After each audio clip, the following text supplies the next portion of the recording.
Statute of frauds. The statute of frauds, I told you, says that it requires all our contracts to be in writing. The statute of frauds is right next to the Statue of Liberty in New York Harbor.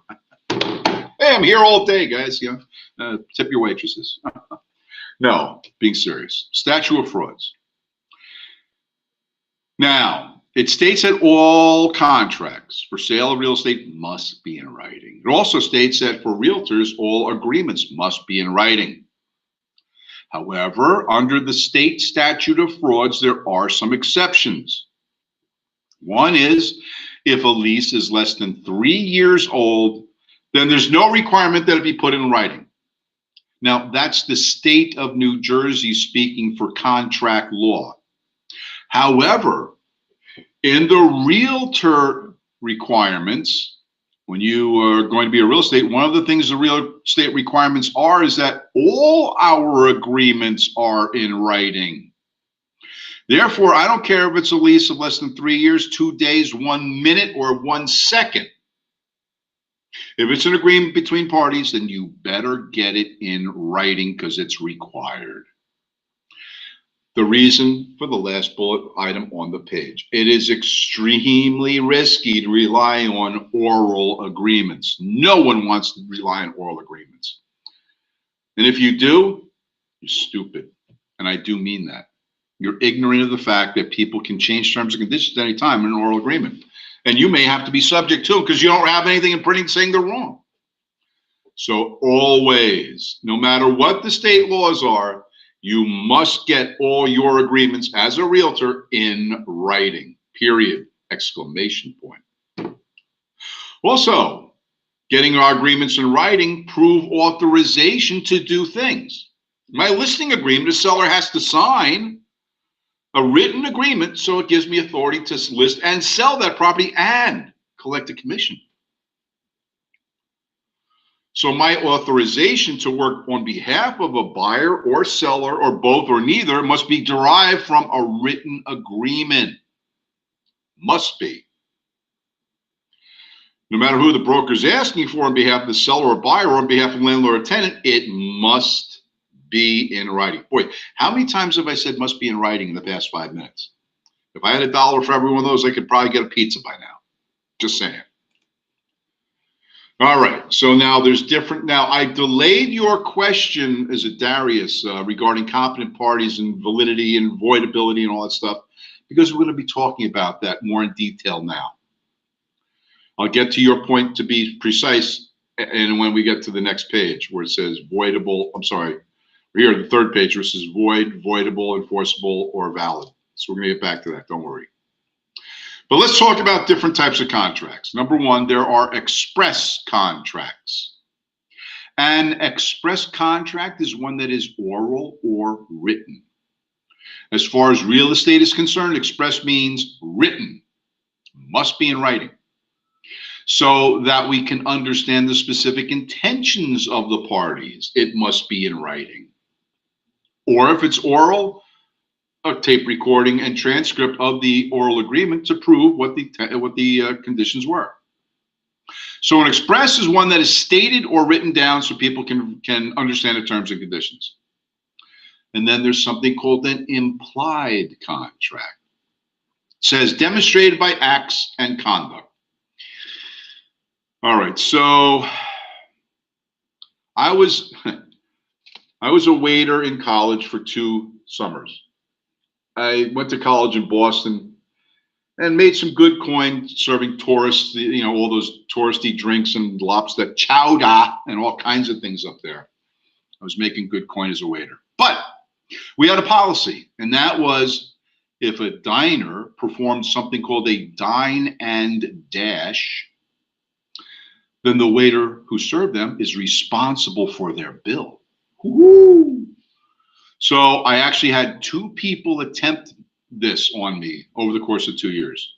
Now, when I was younger, I was much more svelte and it was a quick individual. I was pretty quick. I was able to catch them both. And I grabbed them by the collar and literally dragged them back to the restaurant and stood them in front of the owner. The owner gave them a choice. You can either pay the bill in full now and give a mandatory 40% tip to your waiter because he had to chase you. or I'll call the Boston police and have them come and pick you up and have you charged for theft of goods and services. There's always one of these people in the crowd that thinks they know all the laws. And one of the guys goes to the owner, goes, prove that I'm liable for the cost of the meal. He said, we have video cameras of you coming in, sitting down, ordering and eating the meal. So that just says I ate it. Doesn't mean I had to pay for it. What contract did I sign? He said, no. By your actions, by ordering off a menu with prices next to them, you have indicated your intent to pay that price to receive that good or service. Since you did not pay for them, then that's a theft of goods and services. Do you want to pay your waiter 40%? Or would you like me to bump it to 50% or get arrested by the cops? Guy paid his bill. Understand, guys, we live in a society of common mores, common social concepts and constructs that we all agree to live by. Like going to get your gas at your gas station. In New Jersey, you have to wait for the attendant to have you pump your gas. And then as soon as they're done, you put the car in drive and take off because what do I have to pay for? I didn't agree to sign anything to pay for gas. No. Because it says price per gallon and you ordered how many gallons or fill up, then you have to pay the price for the gallons that you use. It's a social implication of an implied contract, demonstrated by your acts and the conduct. Before I go any further, does anybody have any questions about express or implied contracts?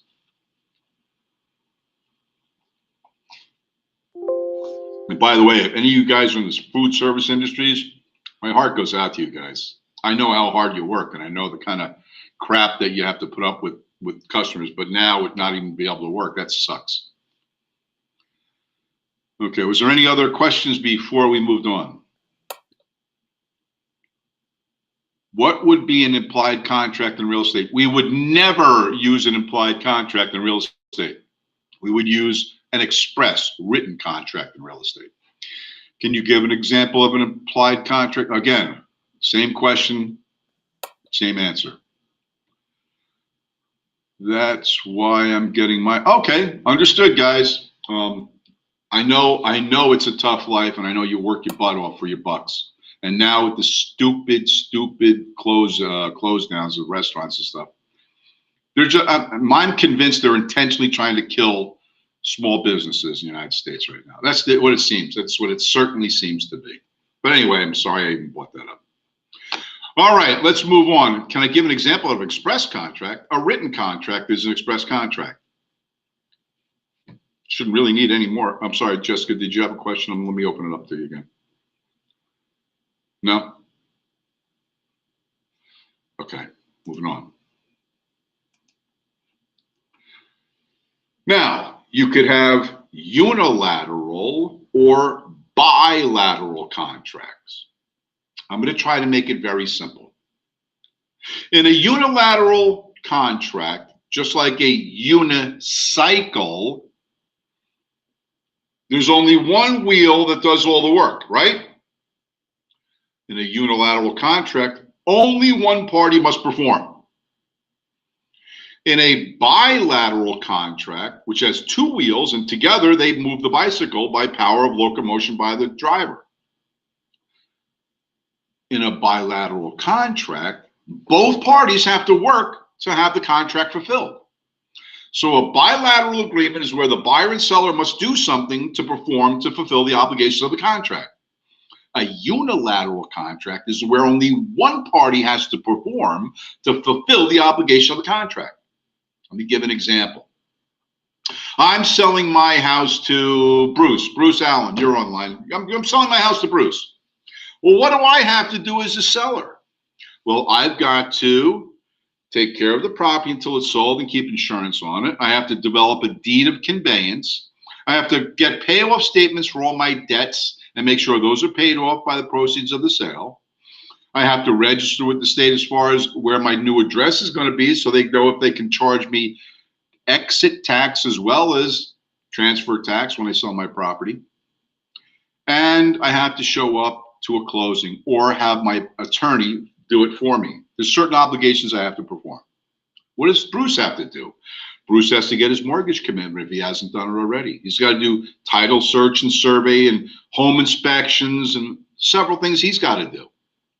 By together performing the necessary requirements to meet the objective of the contract, we bilaterally perform on the contingencies in a contract to fulfill its obligations.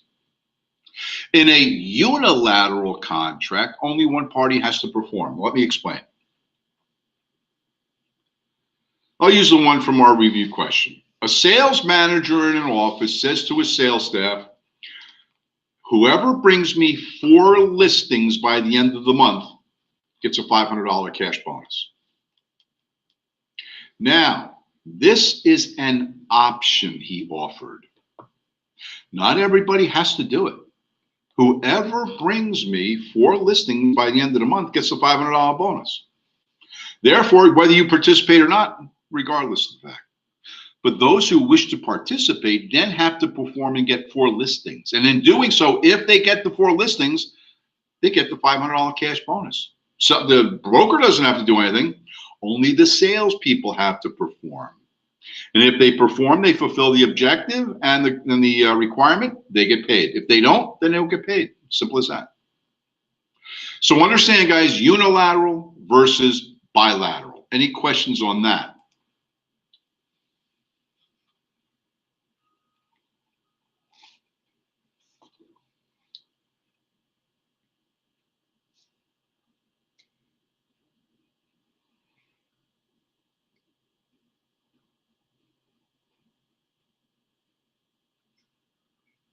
I see people typing. I'm not sure if you have questions or not.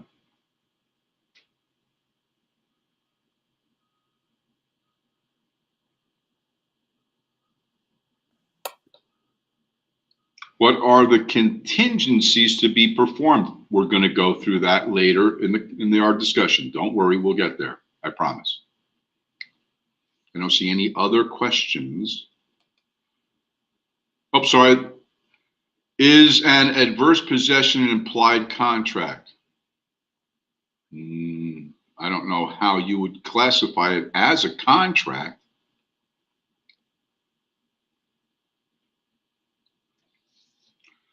And was it Darius? You have a question.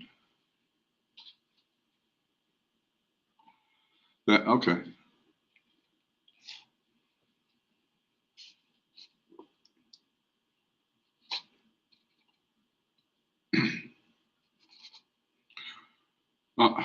Was there any more guys? I keep seeing people typing, and I don't know if there's got questions or not, so I'm waiting. Are these the days you usually teach? I teach Monday through Friday for the coursework. Yes. All right. I'm not seeing any other questions, so let's move on. There's executed and executory contracts. What does that mean? Okay. Obviously, the first one, executed, both parties performed and a closing occurred. Executed literally means be put to death. So if both parties have fully performed all the contingency requirements that are in the contract and have exchanged deed for consideration, the contract has been fully executed and a closing occurred. However, the term executory means still waiting for something to be performed on. In other words, we enter into an attorney review process, and at the end of the attorney review, we have a conditional contract which we must then perform on. The buyer's got to get his title search and survey and mortgage application done. The seller's got to call for payoff statements and generate a deed and all that stuff. Therefore, during the period of the contract, it is executory, meaning something still remains to be done before we go to a closing. Once all the contingencies and requirements are met and a closing occurs, then that executory contract becomes an executed contract. It is put to death. Anybody not understand this concept of executory versus executed? I'm not seeing any questions. Going to move on then. Now, valid, enforceable, voidable, and void contracts. Well, first of all, we talked about valid contracts, didn't we? Has to have a minimum of 4 criteria. One being competent parties, offer and acceptance, consideration, legal objective. Those are the 4 requirements for a valid contract. So if a contract has those 4 things minimally, it is a valid contract. Let's go to the opposite, a void contract. I'll talk about the other 2 in a minute. A void contract is missing at least one of the 4 required elements of a valid contract. If there's an illegal objective, it's void. If a party is incompetent, it's void. If there's no consideration, it's void. If there's no offer and acceptance, then it's void. It's no good on its face. It doesn't stand up. There's nothing to it. It's a void contract. No good. Contracts can be declared void by an attorney, or excuse me, a judge in a courtroom. He could void a contract, meaning it's now no good by his decision. But a contract that doesn't meet the required elements of a valid contract is a void contract, just on the face of it. That's the easiest way to define it. Now, enforceable and voidable.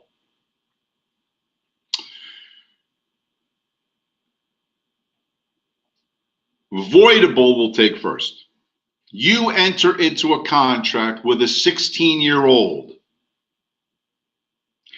This contract, whether you like it or not, is voidable by the option of the minor, but not you. What? Yeah, if you enter into a contract with a minor, because they're a minor, they can do anything they want, which changes the terms and concepts of the agreement, and you must go along with it. You can't say no. However, before I say however, let me use another example. Way back in the day, probably before most of you guys got to high school, credit card companies would show up on high school campuses on senior day, just before everybody graduated, and they had all the seniors sit down and say, you can get your first credit card because you're going to be going to college. You're going to need books and clothes and refrigerators and beer kegs. And other things. So you're going to need a credit card. So they'd sign up these seniors to get credit cards. And then all summer long, the senior went out and had a really good time, charged up a big storm, but didn't pay the bills. So the credit card companies would take the minors to court, suing them for non-payment of contractual obligations. When they got to court, the judge asked one question of the minor. That was, how old are you? 16, Your Honor, or 17, Your Honor, or I just turned 18 today. Case dismissed. What? The credit card company's like, where's our money, Judge? And the judge said to them, you entered into a contract with a minor. Under New Jersey contract law, the minor has the right to change the terms and conditions of the contract, but the adult does not unless the minor agrees. Therefore, by not paying, the minor has changed the contract terms, and therefore you have to live with it. So today, credit card companies no longer show up on high school campuses. They show up at college campuses during orientation week. Hey, you're a freshman, get your new credit card so you can pay for books and kegs and meals and stuff. So they have a change of heart. Now they're 18. Now they're responsible for their actions. So a contract made with a minor can become voidable at the option of the minor at any time. And he can declare it null and void at that, just that by declaring it. I disagree with your understanding of contract, therefore I'm voiding the contract. It is voidable at their option. Now, I hope I answered the question regarding that minor and voidable issue. Did anybody else have any other questions, or did that satisfy the question that was asked?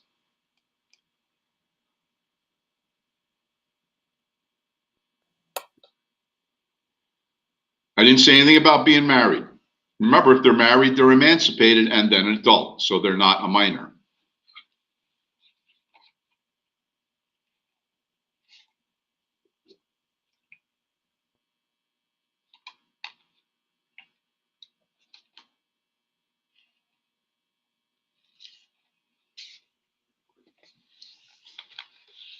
People asking some way.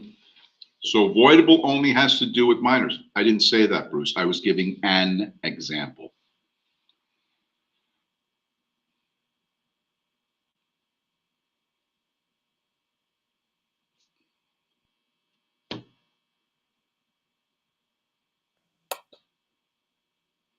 Does both the buyer and the seller have to be at the closing table? No. They can sign power of attorneys for their attorney or their title company to represent them, and that's adequate. So what would a voidable contract be? Again, I was giving an example, one that can be voided by one party for some condition or situation. In this case, it was that it was a minor who could void the contract. It was voidable by the minor. Now, here's another situation if you need another definition. We agree to buy your house, Bruce. I'm going to buy your house. But halfway through the contract phase, you receive note that the highway department's foreclosing or is condemning your property and taking it for eminent domain. The contract now is voidable at my option. I don't have to go through with the contract. I can say, you know what? Because a change of condition of the property occurred, contract's voidable. I'm not going to go through with this. I'm not going to pay you anything for nothing. So I'm out of the contract. So that would be another example of how a contract could be voidable. Hopefully that gave you a little more insight. Did anybody else have any other questions?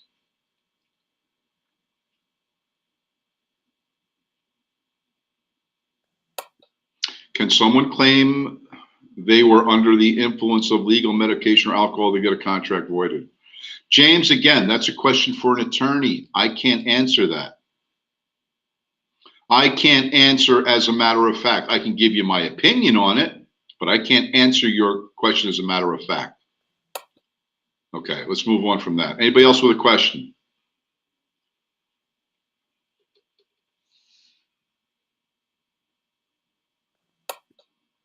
Can we get your opinion? Of course. I'm very free with my opinions. Some people don't like them. Anybody else with a question?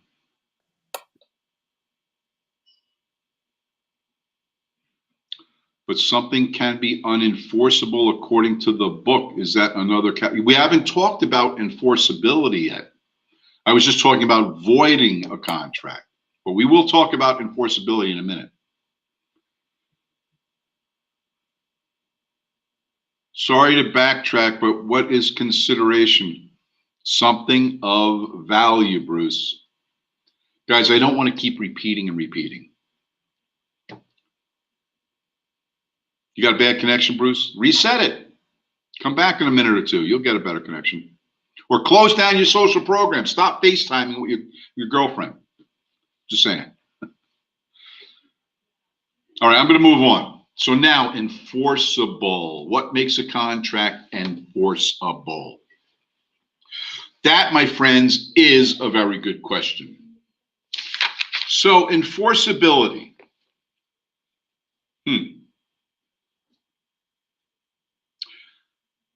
A contract that is valid is probably enforceable. I said probably. Because what if there's a condition in the contract that makes it unenforceable? What do you mean? That doesn't make sense. Well, wait a minute.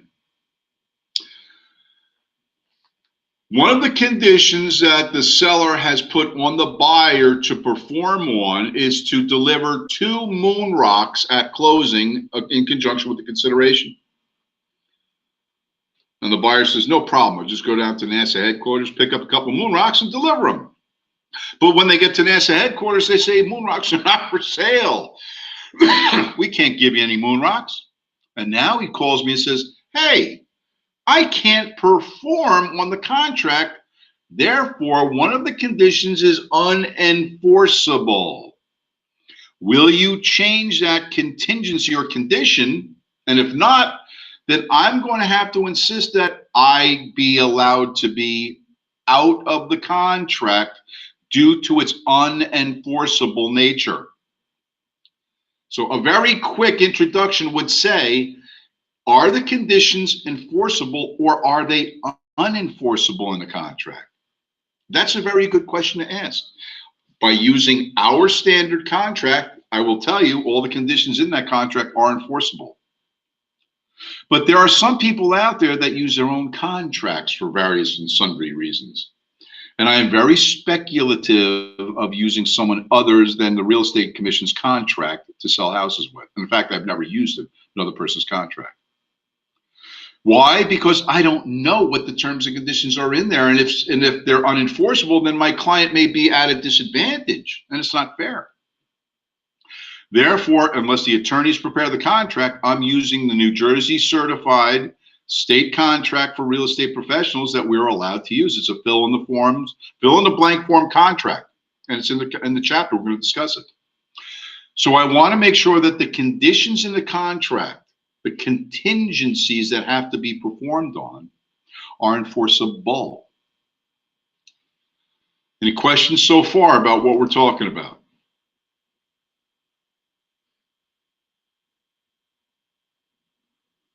Okay, I think I'm answering all the questions that people want to know about by presenting the concepts in a more structured way. That's all I'm doing, guys. I know it's right under the first paragraph of the book about enforceability and all that, voidability and all that. It's time now to talk about those things, which is now gives you a better understanding. Anybody still at a loss or not know where we're at, or still like scratching your head like what I'm talking about? Are we all on the same page? We're all good? I'm going to take that as a yes. All right, so, hang on.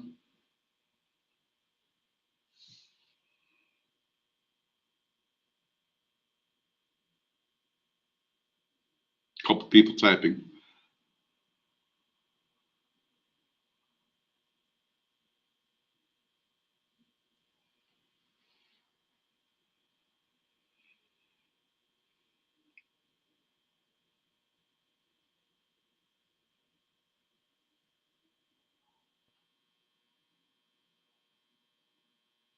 Simple questions, guys.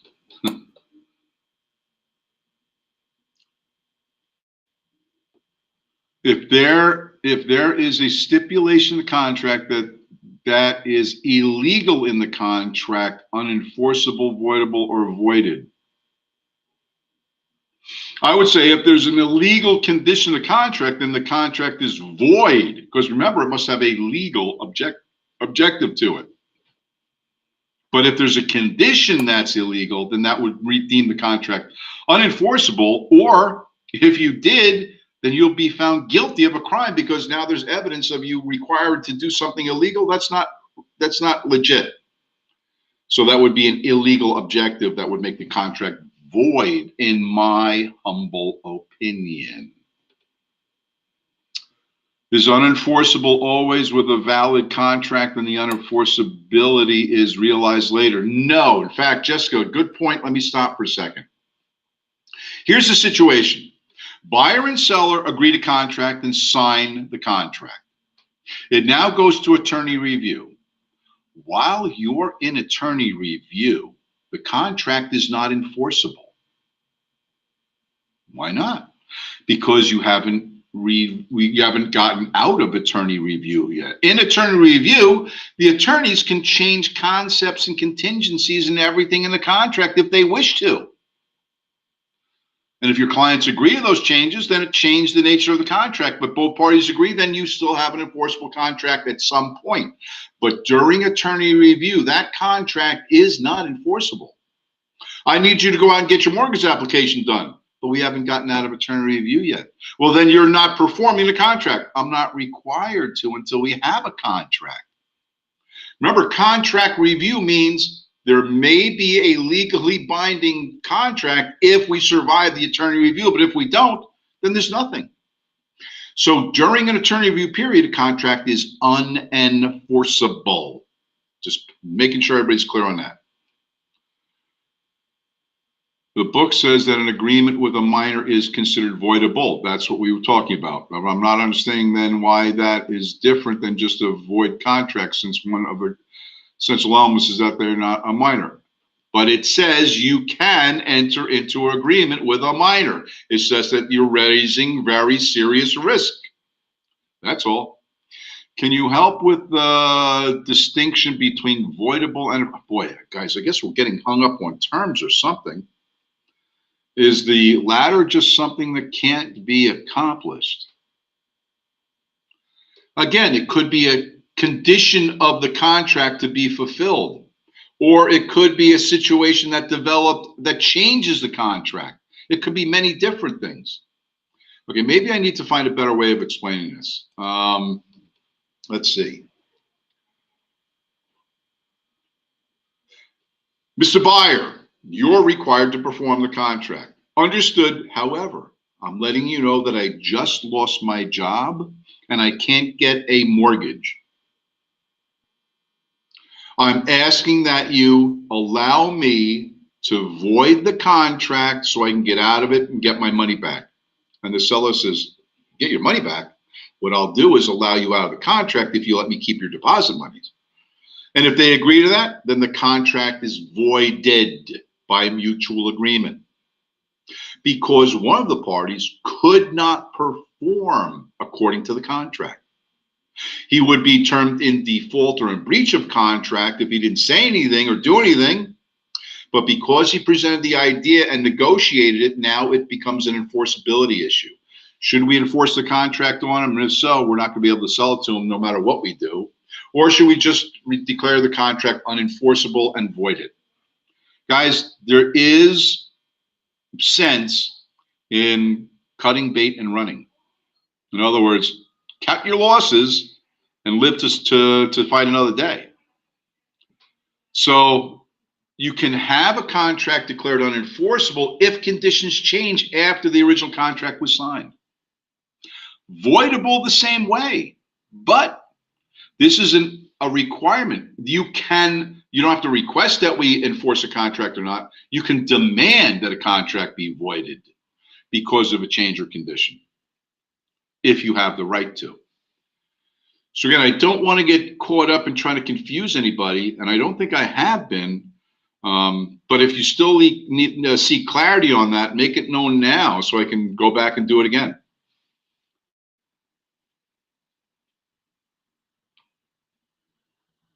And I'm not seeing any questions, so I'm going to move on.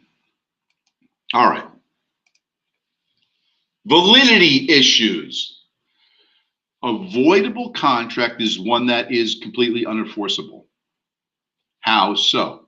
The moon rocks. I can't get moon rocks. It's unenforceable. You can't make me get moon rocks. Therefore, the contract's voidable. So there you go, unenforceable and voidable in the same contract. A valid contract is a voluntarily agreed to and freely signed contract. Remember, it's a voluntary agreement between two or more competent parties to do or not do something of a legal nature in exchange for consideration.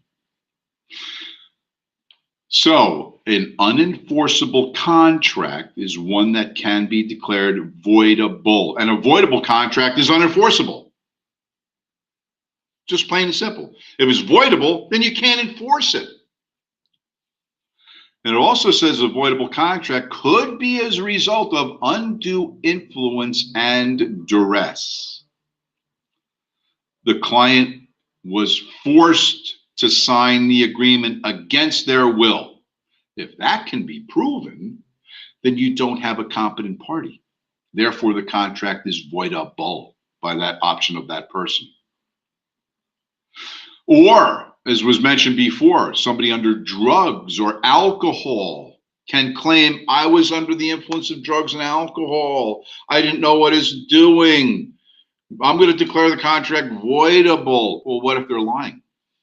The contract's still good. So there has to be more than just someone's claim of influence or duress. It must be some sort of provable thing. Now, I have actually seen this occur, guys, where, in fact, it was about 6 months ago. My wife and I were out to dinner at Brady's up in Ramsey by Trackside. And we're like one of like 12 couples in the entire building because of this COVID crap. And as we were sitting down, I noticed that a realtor that I had recognized came in apparently with some of his clients. They sat down at the bar, had a few drinks, and then the realtor brought out the contract and they were seen signing the contract. And I'm going to tell you right now, don't do what this guy did. Don't do it. Because at some point, that person could say, if they wanted to, Your Honor, I was forced to sign the contract because my realtor got me drunk and took advantage of me. Oh, who's going to testify? Oh, that Mr. Jensen, he was there. He can testify. And I'll say, yeah, I saw him take a few drinks and then sign contracts. That attorney's going to side with that client and say, Mr. Realtor, shame on you. You use undue influence to have your contract signed and can void the contract because of that. So guys, if you're going to take your clients out, then do contracts first, then start your drinking. Because I don't care how big and strong you think you are. I don't care. I'm a pretty big guy and I can probably drink 99% of you under the table if I wanted to, but I don't really want to. But even one alcoholic beverage can alter someone's perception. Why take the risk? Don't use alcohol as a means of softening your people up to get them to sign. Don't do that. That's wrong. You're using undue influence to create a condition in which you're making a person more susceptible to agreeing to do something for you. Don't do it. All right. Moving on. Additional contract issues. Well, did you have a question? Let me open it up for you. Go ahead.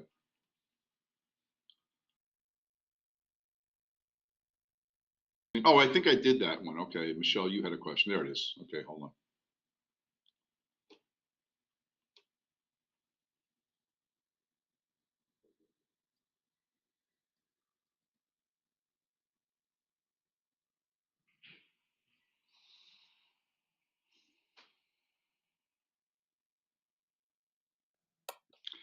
If someone signs before drinks, should we put time by? Yes, that's always an excellent idea, Michelle. Always. If someone's signing something, put a note next to the signature of the time of day it was signed. That's a very good idea, Michelle. And you know what? I used to do that all the time. I just completely forgot about it since I haven't been doing it for a while. But that's an excellent point, guys. She's making a very strong point. Witness the time and date things are done. That way, if there's ever a question, the document states, that's the time and date it was done. Is there any questions? Very simple to do. Very good, Michelle. Thank you. All right, let me moderate and move on. Additional contract issues. Performance. Everything in a written contract has to be checked off, if you will, to make sure that the clients are performing on the contract. Again, we may use things like conditions or contingencies or performance criteria. Either way, they're things that have to be done to fulfill the obligations in a contract. So, Mr. Buyer, you have certain performance criteria that you must do. Number one, apply for your mortgage if you haven't already, because from the date attorney review ends, you have 30 days to get a mortgage commitment from the lender. In some cases, guys, that's cutting it very, very close. But I wouldn't want to go more than 30 days because what if you can't get a mortgage? Then the contract's voidable at the option of the seller to kick you out, and you take your monies with you, and he puts the house back on the market. Or it's voidable by the buyer since he can't get his mortgage contingency fulfilled, he can't perform. He can ask that he be dismissed from the contract, and an escape clause in there that says if he can't get his mortgage, he can ask to be out and gets out. So performance are the criteria you use to judge how we doing. It's the mile markers along the way that are checked off to say we're almost there, a couple more things, we got to perform this, do that, and then boom, we got a closing. So performance of a contract is important. But what if there was an impossibility of performance? What? Remember I talked to you about moon rocks? That's an impossible thing to perform on because you can't just buy moon rocks commercially out of the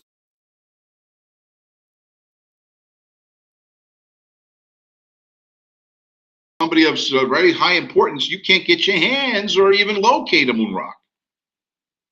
So if there's a condition that you have to get 2 moon rocks to be delivered to the seller at closing, then that's an impossibility of performance criteria that has to be addressed and say, Mr. Seller, that's impossible to do.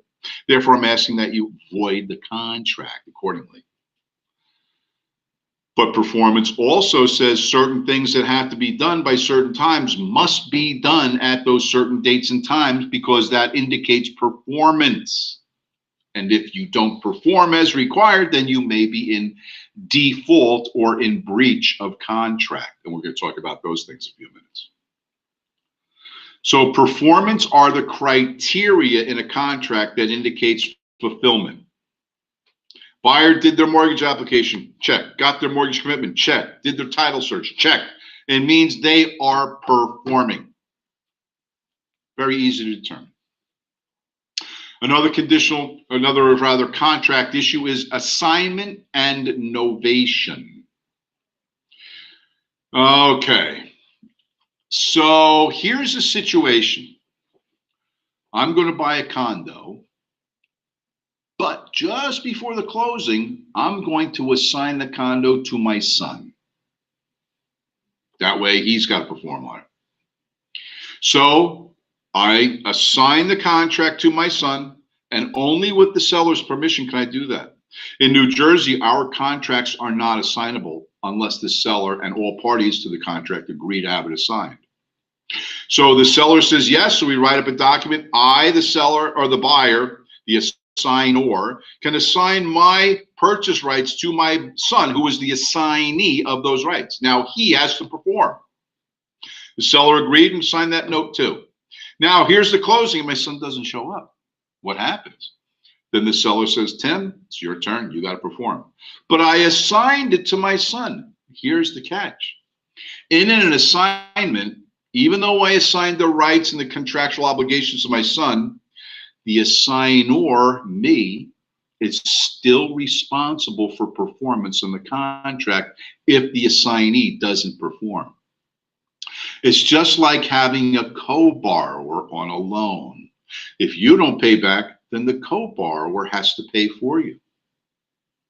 So an assignment is a transfer of rights to a contract, but if the assignee doesn't perform, then the assignor must perform. Unless the assignor, the assignee, and the seller sign a novation. What? Is that a religious thing? No, that you're thinking novena or something like that. That's not what I'm talking about. Novation. A novation is a statement that removes the assignor from the responsibility of the contract and makes the assignee the primary client or party to the contract.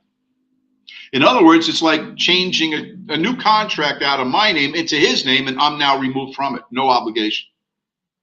So an assignment with a novation is me assigning the contract to my son and then removing me from the obligation because of the novation. Did anybody not understand what I'm talking about?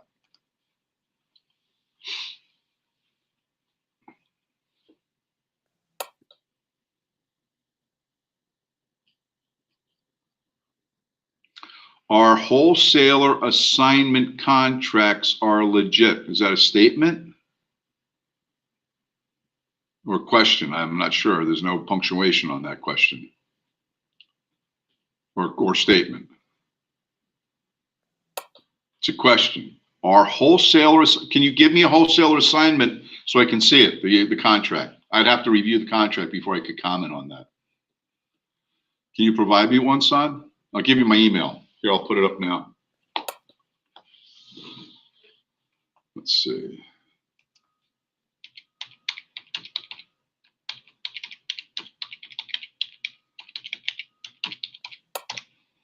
There it is. Send me over the contract. We'll take a look at it.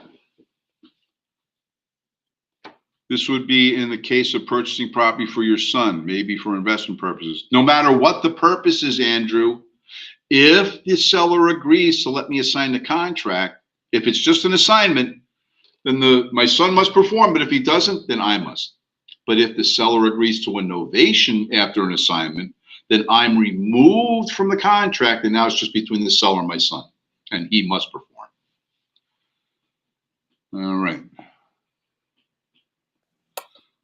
Is there a difference between a cosigner and a signor? Yes, a big difference. A cosigner is attesting to the payment of debt, and a signor is literally directing the responsibility of a contract to another. So it's not about payment, it's about contractual obligations.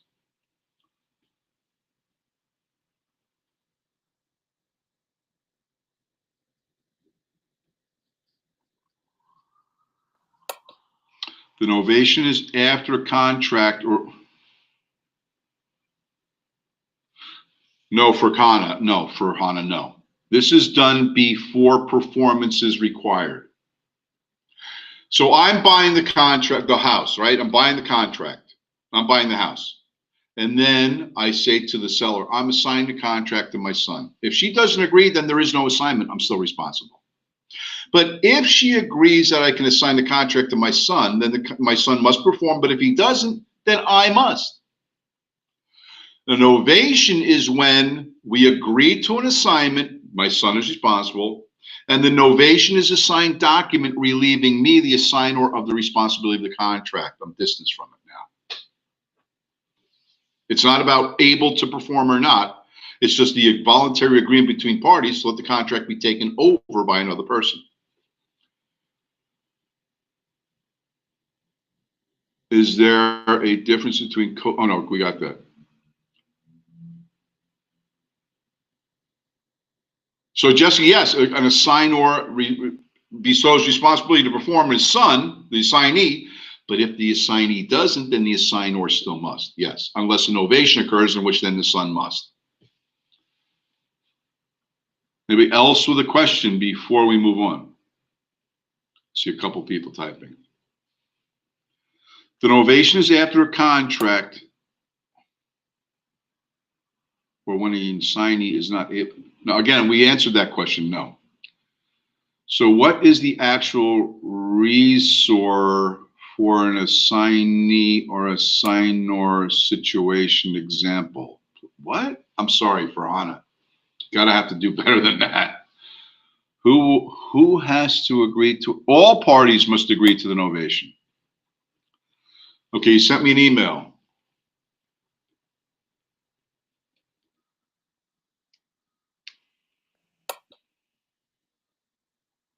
I haven't gotten it yet. It's probably in the interweb somewhere coming. Don't worry, I'll get it. Why would you assign? Okay, guys, we're getting way off the track. I'm just trying to help you understand the concept of assignment.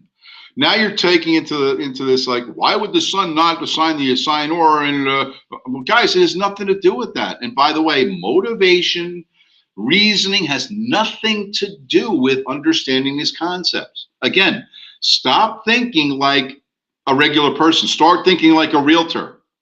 Now you're overthinking. But under this condition, what about that? And what if, and so on. And there's your sod. Just got your email. So assignment, agreement, an original contract. You have two documents here, huh? So don't overthink things, guys. Think specifically about the principles being presented. That's it. Pardon me, guys, while I just do a quick perusal.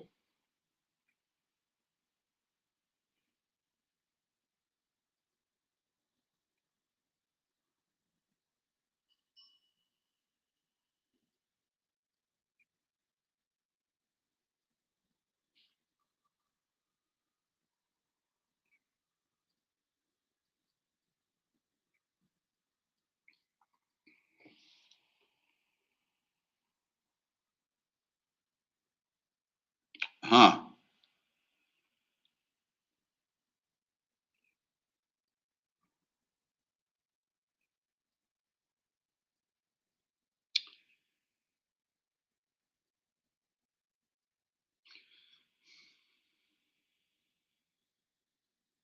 So what it looks like, and correct me if I'm wrong here, Saad.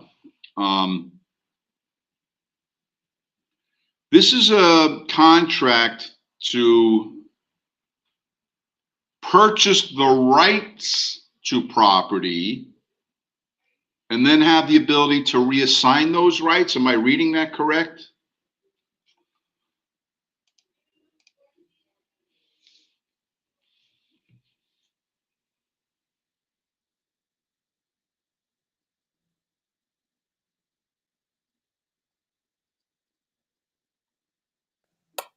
Yes, rights of, okay, good. So this is what I'm going to infer from that. This person is buying the house with the rights conveyed to another at the assignor's request. In other words, they're buying the house. Perfectly legit. So a wholesaler, by definition, is buying and selling rights to property, and the rights are the property. Therefore, the wholesaler is buying the property and then reselling it. That's why wholesalers don't need licenses for real estate, because they're now the buyer and owner of property and turning around and selling it again, hopefully for a profit. So there's a lot of people who have tried and are doing wholesaling of property. Let me tell you, I don't know a bunch of guys making a lot of money doing it. I'm just saying, it's a situation where you're not really just a neutral third party. You're actually buying the property and reselling it, and you're responsible for the P&L on the property, if I'm not mistaken, as an agent for that company. So that therein lies a problem. Do I want to be responsible for any loss? No, but I'd love to be responsible for the gains, of which I'm going to probably have to split with my boss or be paid bonuses on. So again, I'm going to say this, Saad. That kind of assignment is for title rights to property, contract rights to property. It's not about anything else except the rights of the ownership of the property, which in intent is the property itself, by the way. So you're literally buying the property and reselling it for profit. That's what a wholesaler does. So what was the original question? Let's see.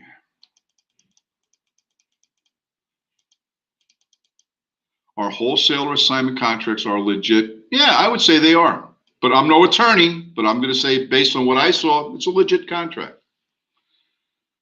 In the book, it says after novation, the old contract is voided. Correct, Farhana, because I'm now removed from the contract. It's a different contract. My son is now part of the contract.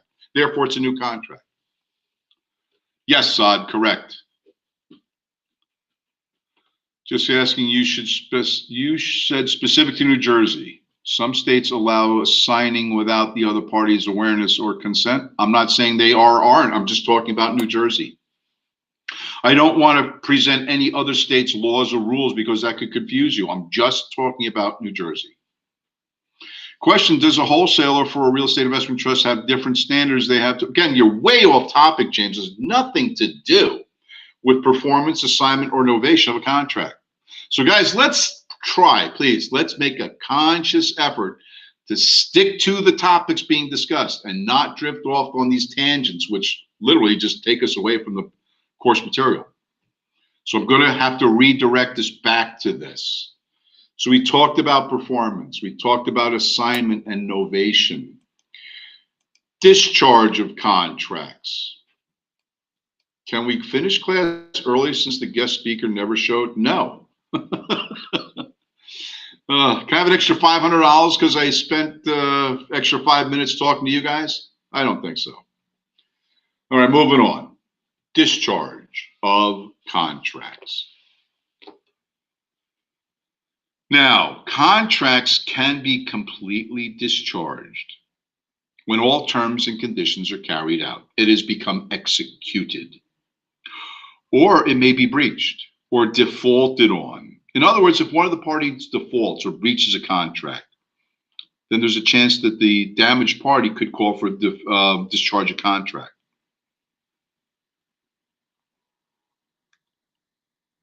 So if a party only partially performs on a contract, then they have not fulfilled the entire obligations of the contract. And in so doing, they don't perform the remaining requirements, then the opposite party could ask a judge to discharge the contract because of partial performance. They haven't performed all the things required. Or through substantial, they did 99% of the stuff, but they didn't do 1%. And that 1% may be the hinge pin.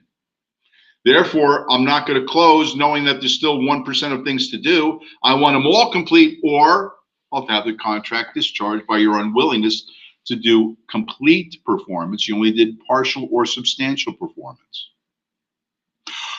Or through an impossibility of performance, the moon rocks. There's no possible way that the client can go to the moon and return within just a few days to closing a transaction. There's no possible way. Therefore, he's been charged as an impossibility of performance candidate. And then the judge would have to determine, was there a possibility of him to do this? Did he delay, or was it completely impossible? And if it's impossible, discharge the contract, because that's an unreasonable request by one party. Contracts can be discharged by mutual consent. We both agree that it's not going to work out. How about it? We both take our toys and go back home. That's a good way to end a contract. Or just by operation of law. Your Honor, I'm asking that you discharge the contract because the buyer kind of disappeared. We don't know what's going on. There's no update of status. Time is of the essence. As the market is changing, I'd like to still be able to sell my house. Can you give us a discharge of contract?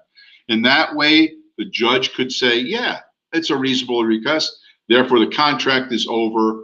It's discharged. Go back to selling your house, Mr. Seller. Those are issues that sometimes come up in contracts. So understand, guys, this can happen. Now, default or breach of contract. Default or breach of contract means that one party is not performing as required by the contract.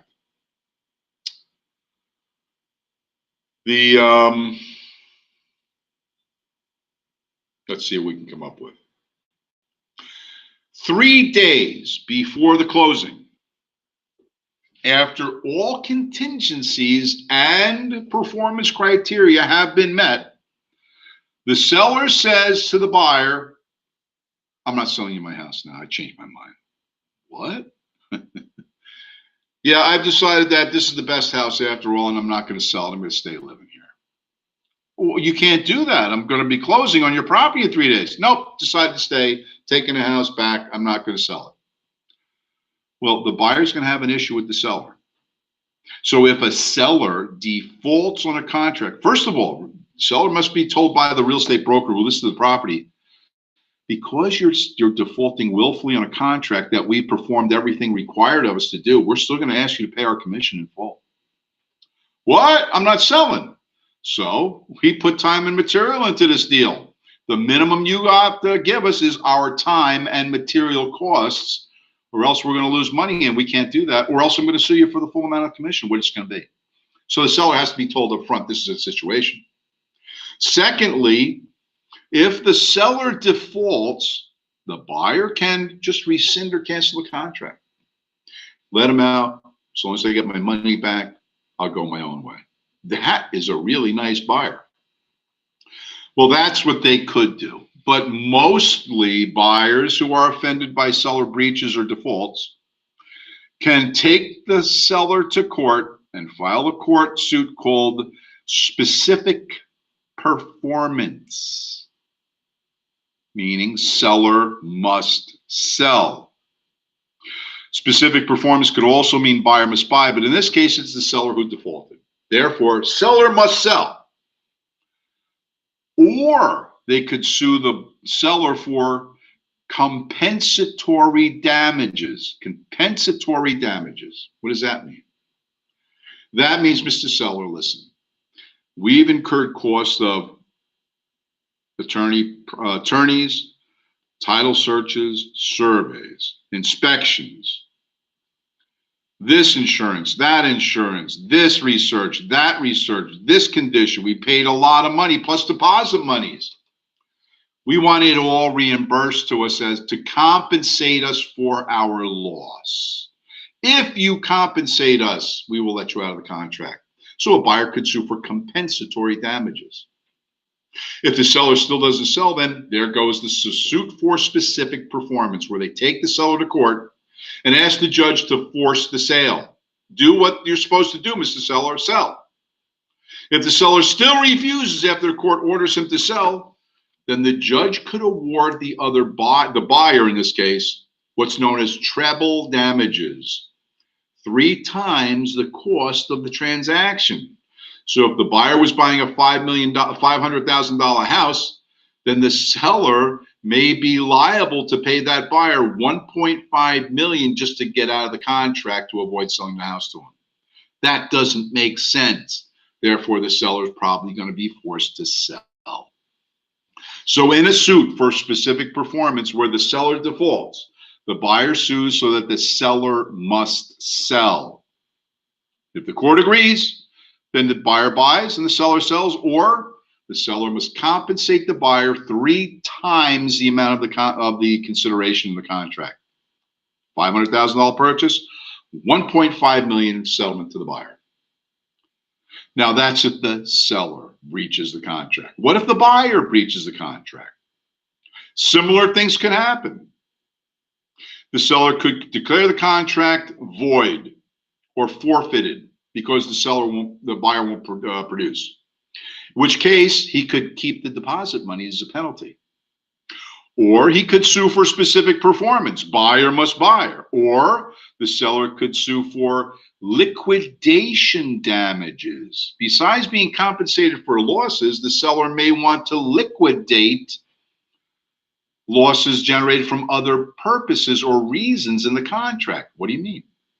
Let's say that seller, while waiting for the buyer to perform, realizes a sudden loss in market value because the markets are turning. That buyer now wants to back out because he doesn't think the deal's so good, but the seller says, no, we fulfilled our obligations, you must buy. Either you buy or you liquidate my losses by giving me my compensatory damages and liquidation costs of any loss in the value of my property. That could hurt.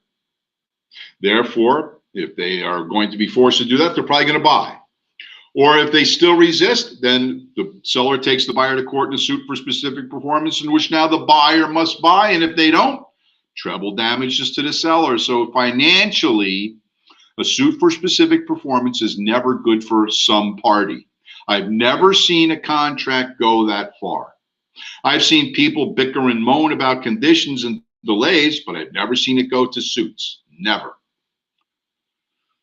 But I'm not saying you won't. I'm just saying this is what the consequences are when buyer or seller default under a contract. All right, before I go, one last thing, the statute of limitations, so we can finish this up. In New Jersey, contract law stipulates that buyer and seller have a right, so is landlord and tenant, have a right to sue the other party based on the contract up to 6 years after the contract was consummated or closed. So from the date the contract closes, buyer and seller both have the right to sue the other party based on the contract itself. That's the reason why real estate brokers must keep all related documents to listings and sales for no less than 6 years. Now, I'm opening up to discussion. What questions do you have?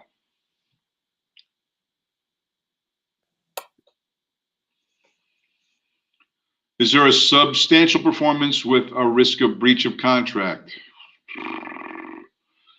What? Is there a substantial performance with a risk of breach of? Can the target date be changed or adjusted and hence contract adjusted rather than destroyed? Oh, I'm sorry, Farkan. I wasn't understanding your question. Yes. So one of the conditions or contingencies or performance criteria is the closing. When and where the closing is to occur. When I get the contract and I'm filling it out, I always put in that spot TBD. What does that mean? To be determined. I'll also put in the column next to it, buyer wishes to close in a 90-day time frame. What happens is this. The contract then goes to the attorneys for review, if there are, or the title companies.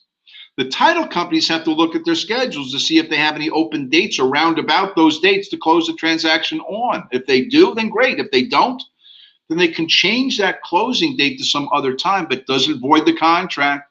It doesn't make it voidable. It's just one of those things in a contract that everybody has to live with because we can't infer people's schedules without knowing them. You may have answered this already, but is it possible for a licensed real estate agent to wholesale a property that is on or off the market? With your broker's permission only, Brian, would he allow you to do that? I can't say you can because that would infer that you have the right to. No, your broker sets the rules. So your question is best directed to your broker. If it's irrelevant, don't delay. But what is the broker salesperson's role in the event the contract goes to suit for specific? You really don't have a role, Jessica. You have to wait for the court process to wind itself together. How is the 10-year status? There is no 10-year status of limitation. Can you? What are you referring to? 10-year limit, the statute of limitation, Matilda. And we're not in New York. Remember, we're in New Jersey. There is no 10-year anything or 10 anything. It's 6 years.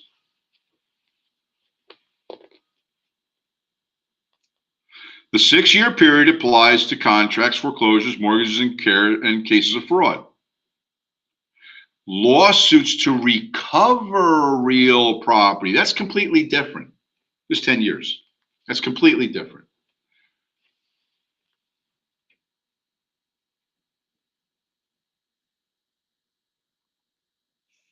All right, not seeing any more questions. All right, moving on. Now, contracts used in real estate. We talked previously about this, so let's talk about them a little more. Contracts used. Well, let me just see if it's on the next page. Yeah, listing agreements, buyer brokers agreements, transaction broker and dual agency agreements, sales contracts, lease contracts, offers and acceptances, earnest money deposit receipts. Everything that is signed is in effect a contract. But again, a contract by definition is a voluntary agreement between two or more competent parties to perform or not perform something for a legal objective, backed up by consideration.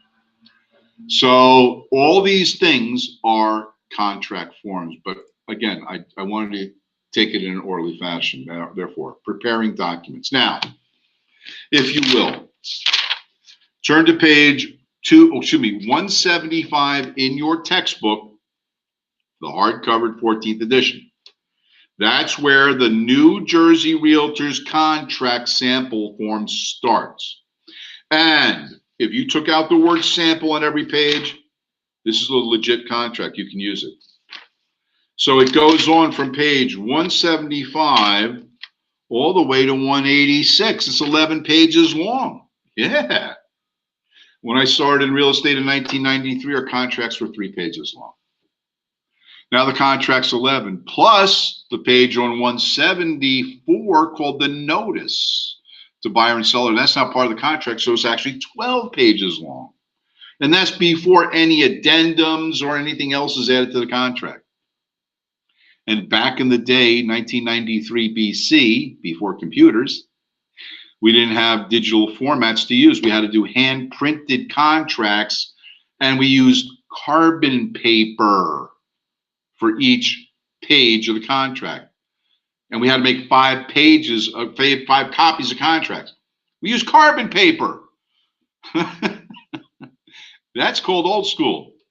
Today, sign the document. I'll make duplicates, print them out if you need them, or just email them to your account. Much has changed. But anyway, preparing documents. This is the contract you're going to use. In a New Jersey contract, besides being specific on other terms, there's a couple criteria that have to be agreed to. Number one, All business relationships must disclose who's working for who and in what capacity. Therefore, you have the notice to buyer and seller on page 174. First of all, it says the law requires that they have to give information before you sign a contract. And part of that is who am I working for, Mr. Buyer or Seller? Well, I work for the buyer. I'm going to check with buyer's agent. Then it says you can't get any legal advice from me because I'm not an attorney. The contract's the most important part of the real estate transaction, and it specifies rights and obligations of performance, et cetera, et cetera. Therefore, your realtor can't help you. And because you may not be an attorney or knowledge of real estate matters, you better contact an attorney if you wish to. In New Jersey, real estate contracts are not required to have attorneys close them. But your realtor can't give you any legal advice. Therefore, we suggest that it's a very good idea if you hired a real estate attorney. Now, please sign the form saying that we agreed to this and that your broker has declared his business relationship. So already I included my business relationship just in the notice, the preamble to the contract, if you will, part of the contract now, as well as stating that you better hire an attorney.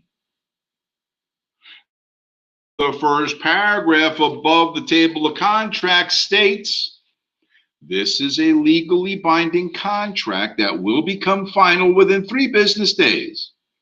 During this period of time, you may choose to consult an attorney who can review and cancel the contract. See section on attorney review, which is on the following pages. So in other words, there must be an attorney review offered in all New Jersey real estate contracts. This contract is for the use to sell 1, 2, 3, and 4 family residential properties. It's also used to sell single vacant lots and condominium units, 1 unit. That's like a single family house. So the majority of time you guys are out in the business world selling real estate, it's going to be residential, and you're going to use this contract form. 1, 2, or 3 family homes, single condos, or single developable lots. You can use this contract to sell it with. The federal government has certain requirements on a contract, and the first one is the lead paint disclosure form. Whereas if the house was built before 1978, a residential property, then there must be a lead paint disclosure form from seller to buyer signed by both. And in the contract itself, the buyer has the right to waive discovery of lead paint inspections on a property. So that's the federal requirement in our contract. Other than that, we'll talk about the rest of the stuff when we get back at 3 o'clock. So we're going to be on break for the next half hour. So I'll leave the conversation open, and at 3 o'clock I'll rejoin you and we'll finish up this chapter. See you then.